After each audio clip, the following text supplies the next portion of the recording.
the Shabbat project also this week. Internationally, we'll do a special Havdalla special within regards to just explaining a bit within regards to various different customs of Motzei Shabbat Havdalla. Now, if you've seen this channel on various occasions before, we have done live Havdallas respectively, and how gorgeous it is, the Havdalla ceremony itself, because we're not going to speak much about the Havdalla itself, but within regards to the customs within regards to it. Now, we know the rabbis ordained that Havdalla should be recited over wine, obviously, naturally, ideally, dry red wine.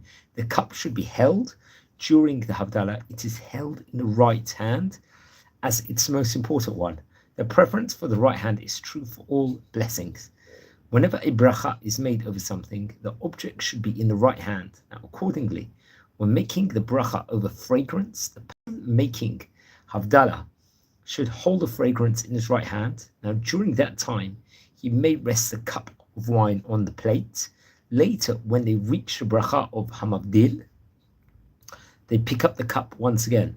Some beautify the mitzvah by holding the cup even while making the brachot on the fragrance and the candles. That's an interesting thing to know within regards to Havdalla. And since right hand has to be free to pick up the fragrance and to look at the candle's flame, they pick up the cup with their left hand. So a bit of maneuvering is needed to be done. Now, when they reach the point of Hamavdil, they return the cup to their right hand. And this we actually learned about in the Code of Jewish Law, I believe in 296, number 6, and also Mishnah Berurah. Some of the custom to sit for Havdalla, since by sitting the listeners establish that they wish to fulfill their obligation with this recitation of Havdalla. Now, others that are listening to Havdalla will stand. Why? To demonstrate respect for Shabbat as it departs. Now, that is what the Rama will bring down. In that case, in order to make it clear that everyone intends to fulfill their obligation by listening to the Havdalla itself, they must gather around the person making the Havdalla. Now, ideally, if you didn't, b'diavad, if one stood at a distance but listened intently to the Havdalla, he still fulfills his obligation. Now, it's actually interesting. As is the case with any kos shel bracha, the cup of wine for the blessing, one should ensure that the cup is clean both inside and outside. Many make a point of using a fancy, let's say a very fancy cup for Havdalla. The cup must hold, obviously, a reviet, and there's different terminologies within regards to that. If the cup has a larger capacity, it's a mitzvah to fill it with wine over here, since it's appropriate to honor the bracha with a full cup. Now, everyone, welcome to our live video. Please subscribe to the channel. We've got fantastic content here on this channel, so please join our community and welcome over here. Although most cases of kosher bracha, let's say for kiddush or at a wedding, people will say a blessing, it's preferable not to fill the cup all the way to the point of spilling over. Many have the custom to fill the Havdalla cup to the point it overflows a bit, as this is symbolic of blessing. So different opinions over here. Ideally, the person making Havdalla should drink the entire reviet of wine in the cup so that he can recite a bracha achrona, an after blessing over the wine. Nevertheless, to fulfill the mitzvah of Havdalla, it's sufficient enough to drink something called a melo lugmav. And that's interesting. Now, the audience, obviously, the people listening to the Havdalla, must remain silent until the person making Havdalla finishes drinking a melo lugmav, since it's a mitzvah to make Havdalla over a cup of wine. Now, Havdalla is completed only when the person making Havdalla drinks this amount, melo lugmav. B'diavad, if the listener speaks before the person making Havdalla drank from the wine, still he has fulfilled his obligation, which is very, very interesting. Now, we're going to explore some of the customs within regards to Havdalla. I think it's an opportune time to speak about different customs. As you know, that we are a community that looks at the various different minhagim, especially from North African countries, so on and so forth. Now, Moroccans have a unique, let's say, custom when it comes to recitation of the introductory song called Avrech et Shem, I shall bless the Almighty's name, during Havdalla. All sorts of fragrant herbs and spices are used in the Moroccan community, including fresh spearmint, rose water, cloves, myrtle branches. Some include the recitation of the priestly blessing, as well as Torah portion during dealing with Pinchas ben Elazar, as both of these portions have the time, let's say, the theme of peace, respectively. So that is very, very interesting. Let's say minhags that they actually have over here. So that's very, very interesting. So how great it is. A lot of Sephardi communities that have various different customs, let's just say, in of itself. Now, interesting. We are from Iran, naturally. Our family is. We have generally the Iranians follow the Sephardic liturgical tradition, minhag Sephard, for Havdalla ceremony, which shares, let's say, the core elements of Havdalla ritual observed by most Jews: wine, fragrance spices, besamim, a special braided candle, and so what is this now? Spices, for example, Sephardic, especially Persian, we use a fragrant myrtle branches or cinnamon sticks for the besamim, although any pleasant smelling spice is acceptable. Now, another important thing is looking within regards to fingernails. It's a topic in itself. Now, the general Ashkenazic custom of looking at one's fingernails reflecting the candlelight is also common among many Persian Jews, symbolizing the creation of light or fire. Now, after Shabbat, when Adam first produced fire and noticed his fingernails, some are accustomed to open the hand and look at the back of the nails as well. Now, that's very, very interesting. Now, please, everyone, if you're joining live, please subscribe to the channel, join our community. We've got great content over here. Now, community in itself. Prior to the Iranian Revolution, Jewish communities were concentrated in cities like Tehran, Shiraz, Esfahan, with synagogues serving as key focal points for various different religious, socializing places, especially Havdalah. Public ceremonies were held all throughout. That's something that we have to point over. So that's very, very interesting. Anyone that's coming in and joining our, let's say, our live show, welcome to the channel. And it's very, very exciting that we've got everybody coming through and enjoying. Now, the different liturgical texts or textual for the blessing, whether one is from an Ashkenazic community or Sephardic community, I believe. So there are some differences within regards to it. Now, it's actually interesting. In Jewish, Babylonian, Aramaic, we call it Abdal Ta, I believe. And very, very interesting. So that's, now there were customs all over the world, let's just say in itself. Now, spices, obviously, which mentioned before, is called besamim. Now, this is actually stored in an artistically decorative spice container many times in order to beautify and honor the mitzvah. It's handed round so that everyone can smell the fragrance. In many, especially Sephardic and Mizrahi communities, branches of aromatic plants are used for this purpose. While Ashkenazi Jews traditionally will use cloves over here, so that will be a difference, let's just say, in of itself over here. Now, either right before or right after reciting words, Baruch Atah Hashem, Elokeinu melech haolam, borei esh. We've talked about already looking at the gazing of the fingernails in of itself. That's a custom, I think, which was done by, was first recorded by Sefer HaSupot, I think it was, if I'm not mistaken, and the Or Zerua, I think, which was in the year 1300. At the conclusion of Havdalah, some of the leftover wine is poured into a small dish, and the candle obviously is distinguished. It's a sign that the candle was lit solely for the mitzvah of Havdalah. Some actually pour directly onto the candle. I'm not sure which opinions bring that down. And based, I think, on the book of Tehillim, in chapter 19, verse 9, it says, the commandment of the Lord is clear, enlightening the eyes. Some Jewish people dip a finger into leftover wine and touch their eyes or pockets with it. Because it's used for mitzvah, the wine is considered something called a sugula, a good, like a omen, let's just say, in of itself. There's customs to sing the song Eliyahu Hanavi, Hamavdil ben Kodesh L'chol, and various other songs, Shavua Tov songs also respectively. And much more can be said within regards to that. There's some different beautiful insights and ideas, let's just say, within regards to that, and different nusachs, let's just say, in of itself, liturgical texts. That is something very important to actually stress within regards to the beautiful Havdalah ceremonies, which is all over the world. So that's very interesting. So there's so many different piyutim over here, which we say. One of them is called E'ene Chelki Gam Ani. This is, I think, from one of the famous Moroccan composers, poets of his time, Rabbi David Ben Hassin, if I'm not mistaken. So I think it goes, yeah, it won't say it itself, but it's a beautiful poet. Let's say something about Rabbi David Ben Hassin, famous rabbi of his time.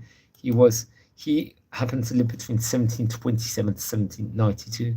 He was seen as one of the greatest Moroccan poets, and best known, obviously, for his Jewish liturgical poetry, and it's spread all over the Sephardic world, even in communities in Morocco, to Gibraltar, especially, for example, the Tehillah le David, one of the famous songs, and I think a famous rabbi was named Moses Ed Rehi. I think he was a rabbi. He was a Moroccan-born Kabbalist and teacher of Oriental languages. I think he was very much part of the fabric of Amsterdam, and in England he would actually testify to this in of itself. So that's very, very important to actually state. But hopefully maybe we'll actually record a video within regards to Moses Ed Rehi. I hope hopefully at one stage in time, but yeah, let's see on that respectively. So David Ben Hassin was one of the great rabbis from Meknes of his time, and one of the great poets also that we also have to stress out. So that's very interesting. Now there's another one, Avrachet Shem Hakel. This is another great one. I think Piyut Nosav Shenofot Yoter V'Yitkabel Yoter Etzel Yehudit Morocco Hu Piyut Avrachet Shem Ha'el. This was a very great song. Very much popular in Morocco. Shechibro Rav B'Shem Yosef, Achatam Shemo B'Rashi HaCharuzim. Umiyat Lacha HaPiyut Hazeh, Ba'al HaBait Mozeg Et HaKos, Havdalla Motzei Shabbat, Avrech Et Shem Hashem Kel. Shesimanu Yosef. So I'm not too sure who the author was itself of this song. Or Manchek Yudei Teman. Now we're going to the Yemenite territory. לשורה את הפיוט הפותח בבית, לנר ולבשמים. נפשי מאחלם אם תיתנו לי כוס יין. להבדלה שיחברו, וואו, famous one, סעדיה וחתם שמו בראשי החרוזים. פיוט זה זכה לכמה סוגי לחנים. אחד מהם התחבר על ידי הזמר אביהו מדינה. So I think someone named Avihu Medina, who famous songer, Zamer itself, singer, I think might redo the song at one point itself. He was actually born in the year 1948, if I'm not mistaken, and won various prizes. Himself, I think he actually happens to be from Tel Aviv, very famous, very famously known all over Israel. I think he was came from Aaron Medina, if I'm not mistaken, and their family also was from Yemen. That's what we have to point out. And actually, interesting enough, his father would immigrate to Israel in the year 1906. I think he currently lives, if I'm not mistaken, in Tel Aviv, and has been in various places, if I'm not mistaken, including Petach Tikva. There's obviously various different pasukim that is incorporated within regards to Havdalla in itself, but the songs of Havdalla is absolutely gorgeous, and how we incorporate it within the day-to-day is something that's very, very, important in itself. Now let's say a few words within regards to Motzei Shabbat. What an opportune time. Obviously, one of the mitzvot is to do Sudat Revi'it. Motzei Shabbat, also popularly known as a Meleva Malka. That's something important where we have a hot meal, and many different opinions bring out different things within regards to that. So that's something very important to stress out within regards to, let's just say, the Havdalla in of itself and the Motzei Shabbat, respectively. So that's very, very important, friends. That's something I've got to point out. And Havdalla time period, it's a time for family, it's a time for friends, it's time to sing together, and really, really, imbue each other with greatness, let's just say, in of itself. So that's great. And remember, we spoke about the Moroccan customs, especially at the time, of the Mimuna after Pesach, naturally. That was something that we spoke about also, which we have to point out. So that's very, very interesting. So that shit. We've done various different videos, let's just say, and just on the Jewish cycle itself. And Havdalla is always one of the best ones to actually state about. That's something that I have to stress from the moment over here. So yeah, so songs of Havdalla, there's loads of songs that we have to point out. Hamavdil is my personal favorite. I don't think you can, it's really, really that beautiful. Many different great Chazanim over the years have actually sang the song, and it's something that really, let's say, incorporates and encapsulates the Shabbat in of itself. So that's very, very important, I think, to point out over here. Everyone that's in the channel, welcome to our channel, and please subscribe to the channel now. I'm going to state over the verses within regards to Hamabdil ben Kodesh Lachol. I think it's very important to do it. So I'm going to sing after me. Yeah, so it's also, I state the first one. Hamabdil ben Kodesh Lachol, Chatotenu hu yimchol, Zarenu v'chaspenu, Yarbe kachol, Ve'kachovim ba'layla.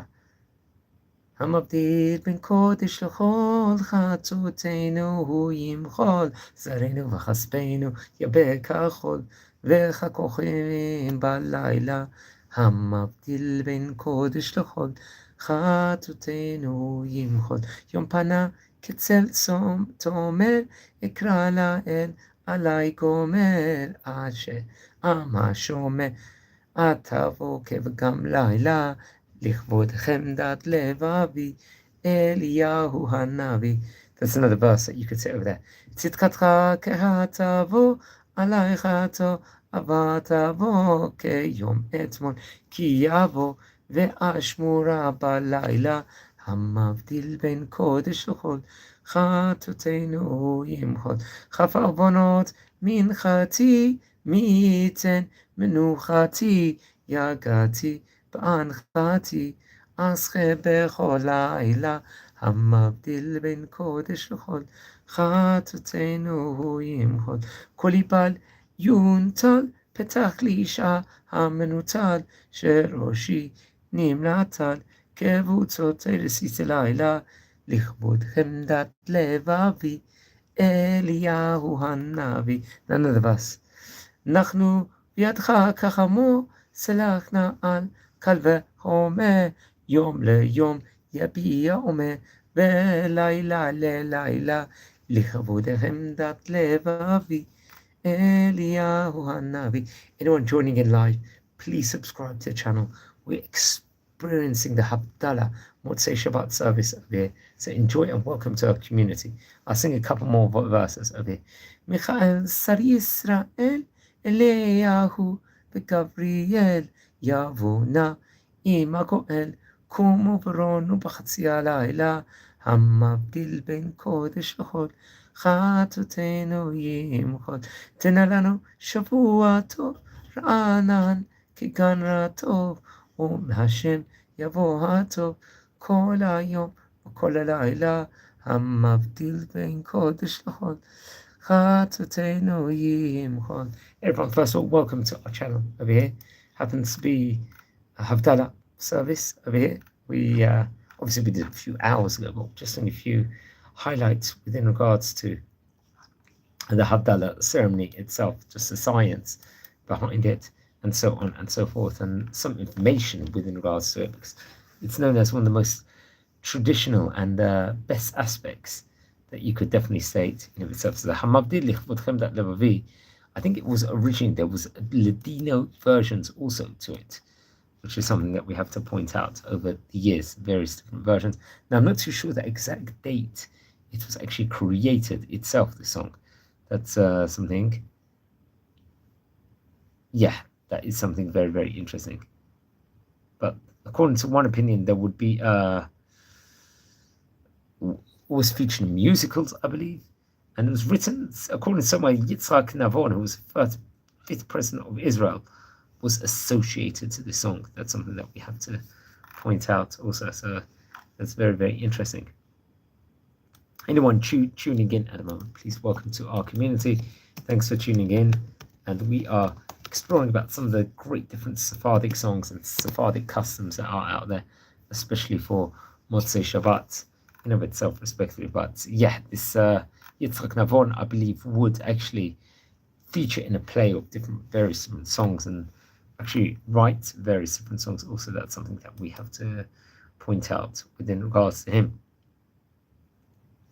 So that's very, very important. And over here, yeah, so Yitzhak Navon, I think he lived between 1921 to 2015. I think he was a president of Israel, if I'm not mistaken. and of Jerusalem. Also, he was actually a Sephardic Jewish person. He was a descendant of Sephardic Jewish family of rabbis, interesting enough. He had ancestry going back centuries. I think on his father's side, he descended from Sephardic Jews who settled in Turkey after the expulsion of the Jews of Spain, and included among his ancestors is the Baruch Mizrahi family, famous Jerusalem family, also respectively. And on his mother's side, I think he descends from the famous Kabbalist Rabbi Chaim ibn Attar, who was a great Talmudist, Kabbalist, respectively. It's actually interesting. He learned in the Doresh Sion school networks, which we've spoken about on various occasions before. But later on, he would have a political career, which is something that's very, very important to actually bring about also. So that's very interesting.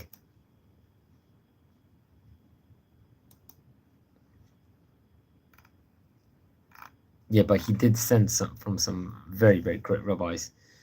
And I think there was Rabbi Yitzchak Eliyahu Navon, if I'm not mistaken. Actually, I'm not sure if he happened to have been man of the congregation, a journalist, a poet, also a famous Turkish Israeli Jewish person also. But there was many, many great rabbis.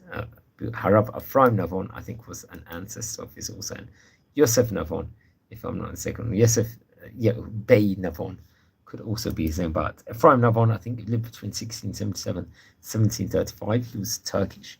He was also a famous rabbi, a posek, halakha, a dayan, a judge, and author of various different important books, let's just say, itself. And was actually, it's interesting, his son would be Rabbi Yehuda Navon, who would go on to become a Rishon LeZion. He lived between, I'm not sure when he was born, but he passed away in 1844. And seemingly, I think he was the 22nd Rishon LeZion. So the Navon family itself, very, very famous. That's something also interesting that you have to point out over here. So we just came out of Parshat Vayera at the moment, and what Shabbat it was. Very, very good Shabbat. Nothing like Shabbat itself. When there's Yom Tov, Shabbat, there's a personality within regards to it, and make the most of it. There's differences if you do the Havdalah in the house or inside the synagogue. Also, inside the synagogue, many people will do Havdalah over there also.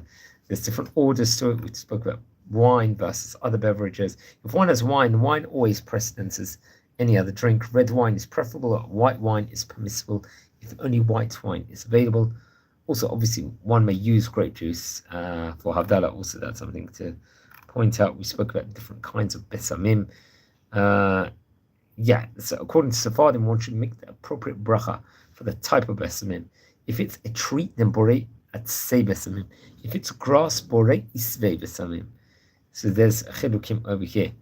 And the ideally Sephardic communities would use hadassim, if possible, for the blessing. That's something we have to point out. We spoke about the fire before. Within regards to that, when to say it's sitting versus sitting, the Sephardi minhag, as we stated before, is to sit. That's something also that we have to point out over here, but there's so much to state over in regards to the Havdalah service itself. I think on that note, it's a good time to leave. Wish you all a good night. Hope this was thought-provocative and useful. Please subscribe to the channel and join our community, and wishing you all a fantastic weekend. Shabbat. Thanks.